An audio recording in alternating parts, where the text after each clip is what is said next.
We'll begin with the U.S. Secretary of State, Antony Blinken, and Ethiopia's Prime Minister discussing the implementation of a ceasefire deal between Tigray rebels and government troops in the country's conflict-hit northern region of Tigray. Blinken emphasized the need to implement the deal immediately, including the withdrawal of all foreign forces and concurrent disarmament of the Tigrayan forces. Abiy has already reiterated his government's commitment to the peace deal. In the meantime, more aid has arrived in Ethiopia's Tigray region following the signing of a truce earlier this month, calling for unhindered humanitarian access to the war-torn northern region. Officials say 14 humanitarian aid trucks arrived on Sunday, including several carrying badly needed fuel and food aid from the UN's World Food Programme. Now, to discuss this further, I'm now joined from Brussels, Belgium, by Global Affairs Analyst Nweke. Collins, good to see you, and thanks as always. Now, it's been a while since the warring parties in the Ethiopia-Tigray war signed a peace deal. Now, how do you praise the agreement and steps taken so far? The agreement is laudable, and some of us have been upfront in expressing cautious optimism from the get-go. At this moment, I think it's important to evaluate what the U.S. Secretary of State is not saying. And what he's not saying is the fact that they appear to have, met some sort of a bottleneck in the full implementation of, the peace deal that was signed.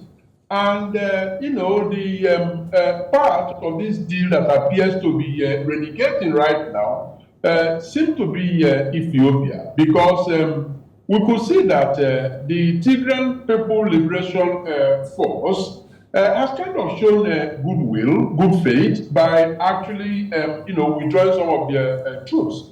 And now it is up to Ethiopia to reciprocate, and they appear to be foot dragging. Comment on the back of what the U.S. Secretary of State is not saying, but the United States has called for the withdrawal of all foreign forces and disarmament of the Tigrayan forces. Help us make sense of how achievable this could be. Well, it had to have been adjudged achievable before both sides actually put their signature to the document. And so, if Ethiopia is having a change of mind, I think the honorable thing for them to do is come out and, seek renegotiation. They are not seeking renegotiation, but they are not withdrawing either as speedily as would have been expected. And so, the U.S. Secretary of State he ought not to have intervened in the first place if everything was going as it was meant to be. And so one can only hope that having come out in the manner that he did, and the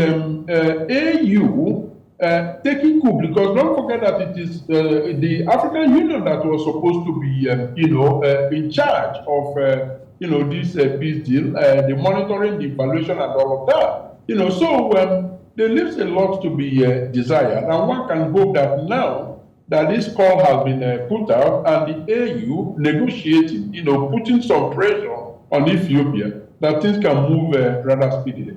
And Collins, the worry here for Africans and the rest of the world is not to have these parties renege. How instrumental is the withdrawal of these forces, knowing full well that this is not the first time they have actually reached a seeming truce? Well, the worries are enormous. Now, let's not make any mistake about it. The Ethiopian, forces had actually gained quite significant grounds, and so if they decided that they were going to stay and fight to the end, I think the chances are that they will achieve their military objective there.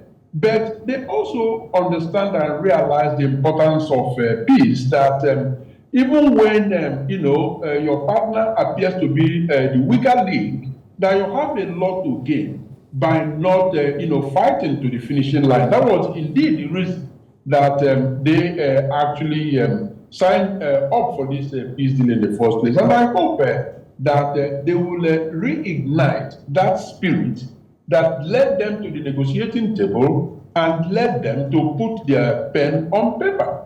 Because ultimately, they are suffering casualties as well. Their name in the international community isn't, as rosy as it used to be. And a lot of hope and aspiration was reposed on Ahmed, Prime Minister Ahmed. And so he still has that opportunity to, redeem his image. And hopefully, he will not let it go the way other fragile peace deals have gone in the rest of Africa. And Collins, let's quickly close on this, and it has to do with the casualties, children, women, and the aged. Talking about humanitarian access, this been a significant issue for the Tigray region since the conflict. Now, how far has this progressed? Not very far. I must say, however, that the International Committee of Red Cross has been able to, I believe a week ago, about the 15th of December, to use some humanitarian corridor that was created, leading to the name has escaped me now, but it's a region in the northern Ethiopia, where they have been able to actually send in much needed humanitarian medical aids. That is a huge improvement, and I mean, it must be said that that is also part of the peace deal, because if Ethiopia wanted, they could have stopped it, but they didn't, and so to some extent they could cite it as part of the good faith that they have shown, but that is not where it stops. The whole thing is that they need to ultimately withdraw all the troops there, or at least the vast majority of the troops, and then walk it down the line. So not much improvement has taken place, but at least there is humanitarian goods going into the affected areas. Global Affairs Analyst Collins Nweke, many thanks for speaking with us. Always my pleasure. Thank you for having me.